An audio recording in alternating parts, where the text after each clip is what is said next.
Hey everyone, fellow composer Mike Phillips here with Musiotech, and in this video we're going to take a look at how to use the scene editor. The scene editor is the main way that you're going to change all the major aspects of each of these scenes, and a scene is simply a configuration of CC numbers, MIDI channels, CC names, colors, and other things. And there's actually two main editors you can use to edit a lot of these things. There's the quick scene editor, which is very streamlined. It allows you to get in and get out. And basically all that one does is allow you to change the CC numbers and the MIDI channels and the name. We cover that in another video. Or the one we're covering today is the main scene editor. So we've got scene editor and quick scene editor. And this is a little bit of a longer video, I'm not going to lie. But I highly recommend you invest the time because it'll help you in so many ways just to understand how to use the system. There's nothing like a video versus reading a manual. All right, everybody. So let's go ahead and get into it here. To get into the scene editor, all we need to do is tap this middle button right here. You get some little messages like this all throughout. And I put those there obviously just to help you guys to understand how to use everything so you don't have to crack the manual every time. But you might want to disable these. So you can go into the settings and you can actually disable most or all of these messages. There's a few that absolutely have to stay, like if you want to save changes type of thing. But in this case, we could have disabled this message. I suggest you leave them on until you learn the system. All right, so if you want to select OK, you can roll fader 1. You could tap either this middle scene button or this rear left function button. I tend to like to use the buttons a lot, so there you go. Alrighty, everybody, welcome to the scene editor. And let's get an orientation. The very first fader here allows you to maneuver all the different elements that you can edit. So the first little item here is going to be a copy scene. That's how you change the scene name, change the CC numbers, CC names, MIDI channels, MIDI output ranges, and the color themes. And then the second important thing to know is you can actually change to a different scene right here in the editor, just in case you might want to edit another scene. So we're on scene 1. Let's say we want to edit scene 2. So we just tap the up arrow. Now you're on scene 2. Now you're on scene 3, scene 4. So it's super easy just to navigate using those little arrow buttons. Also, if you click and hold, this will rapidly move you, or more rapidly, I should say, move you through some of the scenes here. So that's also really useful, tapping the up, clicking and holding on the up or the down button here. And there's yet a third way. You can double click and hold the rear button. I know that sounds like a mouthful, but I'll just kind of demonstrate on this blank area. A double click and hold is down, down. So I'm calling it a click because you're clicking and then clicking and holding. So double click and hold is down, down, and you stay down. So I'm going to do that in the rear function button here. Double click and hold looks like this. And then you can actually just drag this first fader amongst all of your different scenes. So anyway, gang, that is the overview of how to navigate everything. Now let's get into the individual editors. So we'll start out with the copy scene. And to select to select anything in here, you just tap this middle button or the rear function button. I try to make it super intuitive. So if you want to get into copy scene, just tap that button. And then you also get other messages like this, which might seem kind of a bummer. It's like, well, didn't I click it? Yeah, of course we clicked it, but I found myself sometimes accidentally clicking things and I got really annoyed. So I include these intervening messages, which may also be disabled, by the way. And that way, if you think, oh, no, I didn't mean to do that. I wasn't thinking, or I clicked when I didn't mean to. So I'm just going to roll no and see we're right back. All right, well, I do want to do it. So I'm going to go ahead and tap that button there. And we'll say yes, or we could just click the button here. Drag fader 1 to select a scene. Click to copy a disableable message if you don't want to see them. All right, so this time we'll roll the fader for OK. And all we need to do is just kind of find another scene we might want to copy. And so I'm going to go with this scene 12 just because it's kind of more interesting. It's got some different CC numbers set up. It's got a background. And click to copy. So now it's copied scene 12. Do we want to paste it onto scene 1? Cannot be undone. Just keep that in mind. Even if you exit the editor, it will have already saved all the changes. So that's why it says cannot be undone. All right, I'm just going to say yes. And now it's pasted all the basic information from scene 12 to scene 1, including, can you see how the color background has changed? And the CC numbers have changed.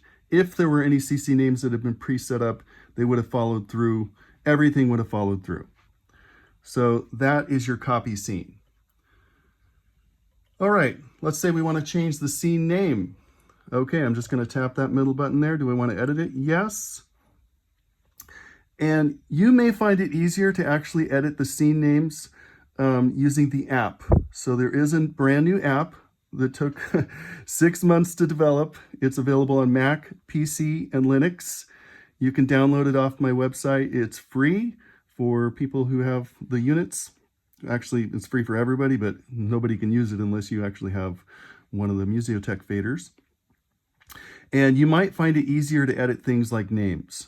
So I have had a couple folks tell me, well, I mean, I just really want an app. So that's where the app came from. It came from you guys saying that you wanted it.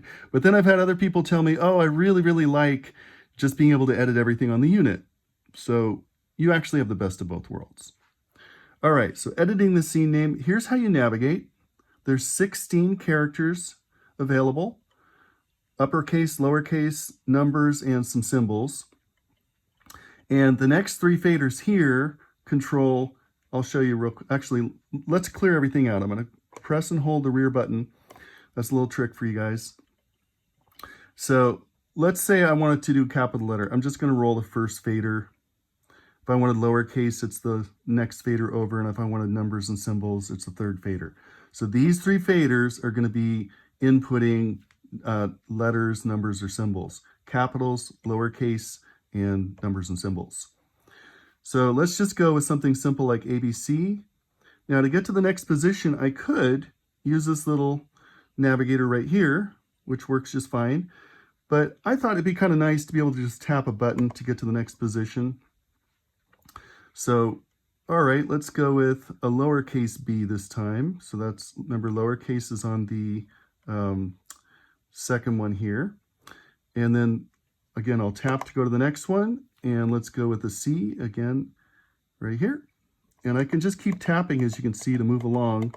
Or, again, if you want to quickly navigate, you can use the fader. All right, and let's use a symbol here. And the numbers and symbols are found in the last fader.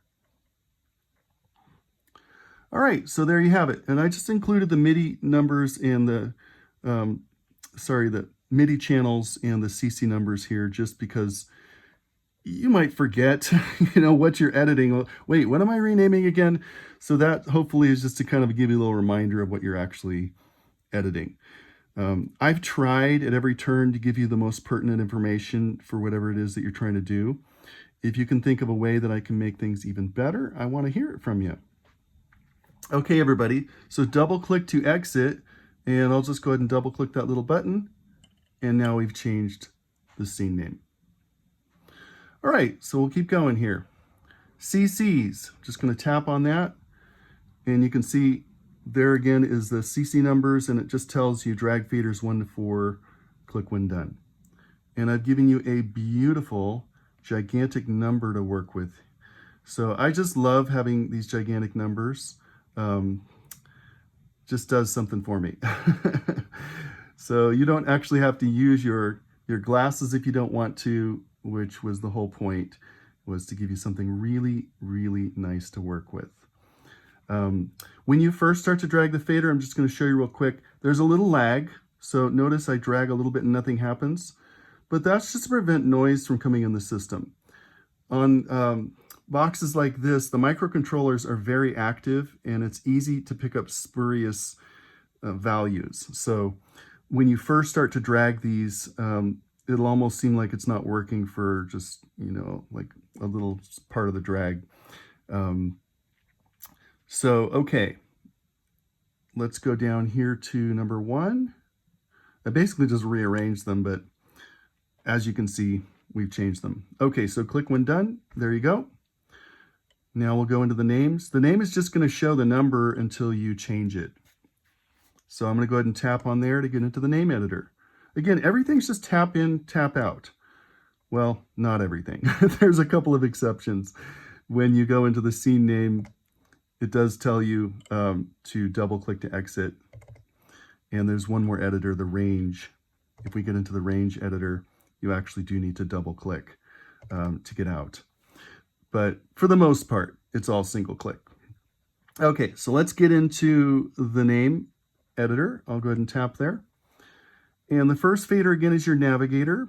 And all we do is just kind of roll along until we decide, which one we want to edit. So let's do number 7 here. And these 3 faders here are going to be your capital letters. And so A is low, Z is high. All right, so if you're thinking A to Z, sorry, my friend, it's the other way. A is on the bottom and Z goes to the top. Now, I fought this. Originally, I had A on the top, but I had a composer email me and say, "You're doing my head in, mate. I can't get my head." Faders need to go low on the top and high on the low on the bottom and high on the top. So that's why it's like this. And I still struggle with having the ABCs, A's low. But I'll tell you what, we're creative people. It's good to think, in creative ways. So just think when you're working with it, you're kind of getting your creative juices flowing, and you got to think backwards, maybe, perhaps, if that seems backwards to you. All right, so 7, we're going to set this one to volume. And remember, there's that little lag. See, when I start to drag, nothing happens at first. But again, that's just to prevent noise, okay? So just know that that's by design. If you understand that, you won't get frustrated. If you're like me, if things don't work the way you expect, you might get frustrated. Okay, occasionally, it doesn't happen a lot, but sometimes a number will change. So I was on O, it went to P. Again, that's noise. I've literally slaved for months in getting rid of as much of it as possible. And it's kind of a balance, by the way, between responsiveness and also making sure it doesn't over-respond. So occasionally you may get a value change like it just did right there. It just happens, but it is much better than it used to be, and it's not generally a problem. At least it hasn't been for me. Okay, so we'll just name, let's name this one to vibrato, for example. Some libraries use 21. I think some Spitfire libraries use 21 for vibrato. And we just roll this first fader to change whatever we want. Number 11 we'll set to expression.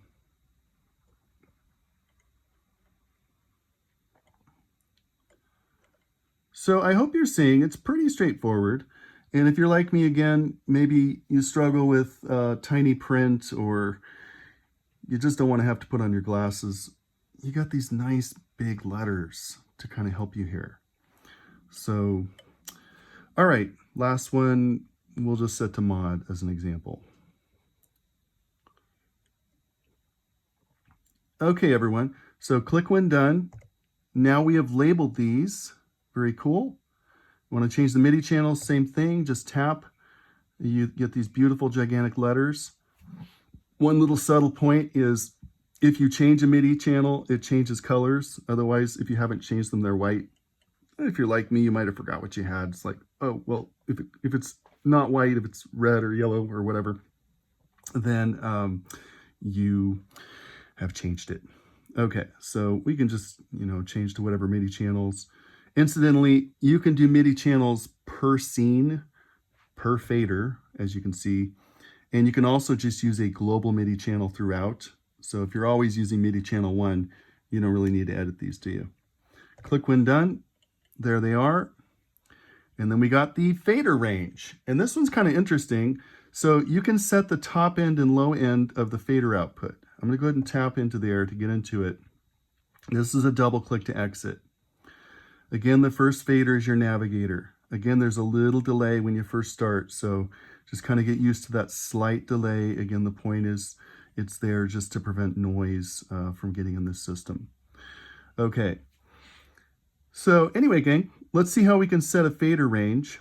I'm just going to tap to get into the editor, and you can see that upper and lower triangle, and it's always going to be faders 1 and 2 here that we work with. So Faders 1 and 2 are going to control the high and the low, no matter which one of these you're on. So suppose I had a brass library that was really a little bit too loud. Maybe you're playing your keyboard and using a trumpet and it keeps, you're like, oh my God, you're just popping my eardrums out. So maybe you could just top that one out at 110, for example. All right, so these individual editors, they're each sort of a little individual editor. You get into with a click, and you'll know you're there because you see the two triangles and it lights up a little brighter. Click again, and it goes back. So then you just drag the fader to whatever you want, and you're set. Okay, let's do an interesting one here on expression. I'm gonna go ahead and tap to get in. Again, it's always fader 1 and 2. And I'm gonna actually reverse the fader output. This might seem a little strange, but it is possible to have the faders go high to low. So I know this might seem like a strange thing, but I actually did have a composer contact me and say he really wanted the ability to be able to have the faders output backwards. So you can. And the white stripes there are an indication for you that, oh, okay, this is something's different here. We have a reversed fader output. And you can even curtail that output if you wanted to. And by the way, I just want to mention this. You got to be really careful that you don't end up with no fader output. I tried to safeguard you guys. There's an error message, but somehow a composer managed to set a fader to no output. And then the fader wouldn't work. And so he actually sent the unit back to me because I forgot about the fact that you could set it like this. And then come to find out there was nothing wrong with his unit.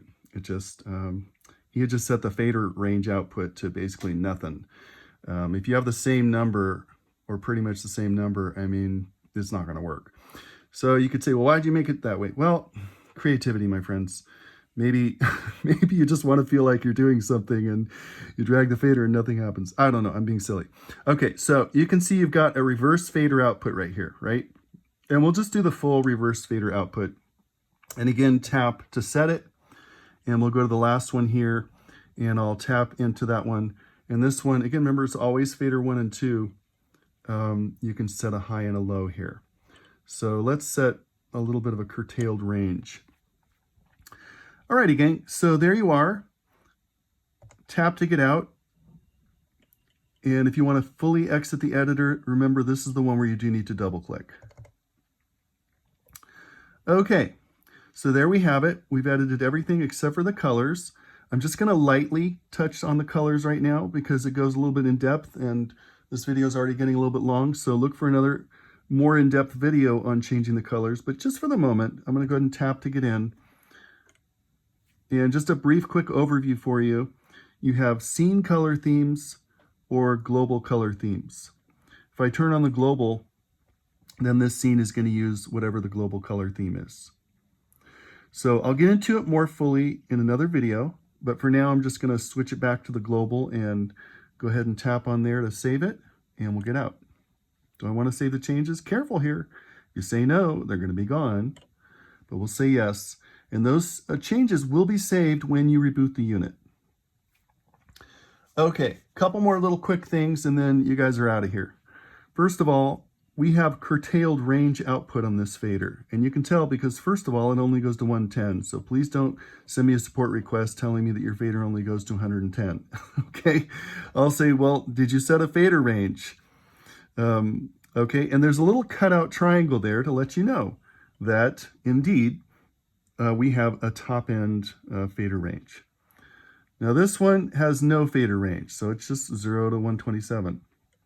This one's the backwards one. And if you look, I don't know how well it shows up on the video, but the stripes are much wider.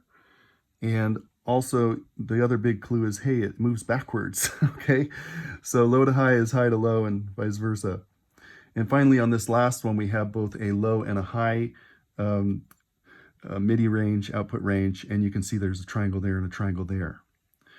So I tried to show you in pretty much all the views when you have some kind of fader range output, because it could be a little disconcerting or disconcerting for musicians. All right, I'll keep my day job.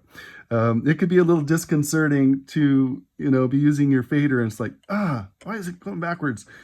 It looks normal. Well, no, it doesn't look normal. If you look carefully, there's some little visual clues. And I'll just show you real quick how those clues show up in a couple other views. So you can change views many different ways, but I'm just going to hold the rear button. The views are found on this fader. See number 2, change view. Oh, I actually dragged a fader. Didn't mean to do that. So the second fader here, I'm going to press and hold and go with number 2, change view. And as you drag up and down, you can see you can quickly change the views. Okay, so as an example, do you see this little upper triangle? That's to let you know that there's an upper range fader output. This one has no little triangles in it. It's the full 0 to 127. This one's the reversed output. Do you see that tiny little up and down arrow? That's to let you know that there's a reversed fader output. And the top and bottom arrows there just let you know there's a top and bottom end fader range. All right, so I'm going to switch to another one real quick, just to show you. And let's go now to, how about, oh yes, I love this view. I'm not sure how practical it is, but if you love racing or, I don't know, I just had to do it. There is a triangle to let you know, hey, you know what, there's an upper end output fader range limitation. Volume, there's your vibrato. This one went the full amount. This one has reversed fader output. So as I'm dragging down, it's going up. As I'm dragging up, it's going down. And this last one has both an upper and a lower. So that's what the triangles are for. So just look for little symbols in all of the views, mostly just triangles. I'll show you one more quick one here. This is a view that took, I don't want to tell you how many weeks it took. It's an embarrassment, but I'm happy with the results. Okay, this is for when you just really want something fun, okay? This is called the Space Odyssey view. And notice how it's got a timer, so you have to make selections or it just picks something for you. So I'm going to go with this Engage Mode 1, and I'll go ahead and the main fader, the Darth fader. You'll have to forgive my humor here. I'm going to go ahead and hit OK. And so there's the Space Odyssey view. I know, it looks right out of Star Trek. Engage is the background, stars flying around. And the main fader I set to this first one. And actually the point of me showing you this was, A, I wanted to show it to you, but B, see that there's that fader range limitation. So you get a little indication there. The other faders still output, and they're in these little teeny fonts. You're going to say, I can't read those. Well, then don't use this view, okay? I don't mean that unkindly. This is a fun view, all right? This is for when you want to just get the juices flowing. Maybe you're just, I don't know. We all have those times when we just want things to be fun. So here's some fun for you. Now, if you wanted to switch, there's a second version of this that's even more crazy. The way you can get into it is just, for example, hold the rear button, pull open the quick change menu and let go, and this comes back up. And this time I'm going to use mode 2. And we'll do, we'll do fader 2, for example, for the main one. See, there's a main fader, a Darth fader, I know. So, all right, I'm going to go ahead and click OK here. And now we've got the full-blown experience here. Fader 2 is your main fader. This one did not have any limitations, so there's no little cutout triangles. The other 3 faders, if you look closely, there's actually a little cutout right there. Actually, you know what? I'm going to change the main fader to 1 because it has a range limitation. You can also just press and hold on the master view. By the way, I wanted to mention this anyway. If you hold down this button, this gives you a bird's eye view of all the most important things that are going on in your scene. So if you are using something crazy like this particular Space Odyssey view, and you can't see all the data you want to see, you can just press and hold here, and this takes you into the master view, and you can see absolutely everything important. Okay, so anyway, I wanted to set the first fader to 1 and hit OK. And now you can see this one has a limitation, so there's that little triangle, and the others all work as well. Okay, I have a little surprise for you, so just stick around another minute or so if you don't mind. because I want to show you one more really cool thing in the main editor that we've been going over here. So let me just switch back to a more normal view. I'm kind of really partial to this modern columns, and we'll get back into the scene editor. There's one more little tidbit you probably want to know about, and that is if you want to edit things here, you can just hold down this middle button here and it takes you into what I call the quick edit mode. See how it turns green in this case? If I let go, it goes back, or you can hold down the rear button, whatever's most convenient. And I just wanted you to see this because you could literally just change things right here. I'm going to leave them the same, but you can edit any of these if you wanted to, which makes it, you know, even nicer. So you don't even actually have to click to go into the editor. If you want to change the MIDI channels here, you can do it just by holding down that rear button. And I'm calling this the quick edit mode. And you can even do it on your fader ranges. So it only lets you change the high end output. There just isn't room to show both. But anyway, let's top this one out at 99, for example. And there you go. So I'm going to go ahead and hit OK. Do I want to save the changes? Yes. And again, all the changes will be saved for absolutely everything. And I've now put a top end output of 99 on that particular one. So anyway, gang, I know this has been a really long video. I hope I've kept you a little entertained, but you should have a much better understanding of how to work with the scene editor now. It's super powerful. It literally took untold numbers of months to get this right, and I'm still refining and improving it. So at any point, if you see something you think could be better, or if you catch a bug, every once in a while people spot a little something, just let me know and we'll get it handled for you. So, okay, everybody, really appreciate your time. Have a beautiful day and thanks for watching.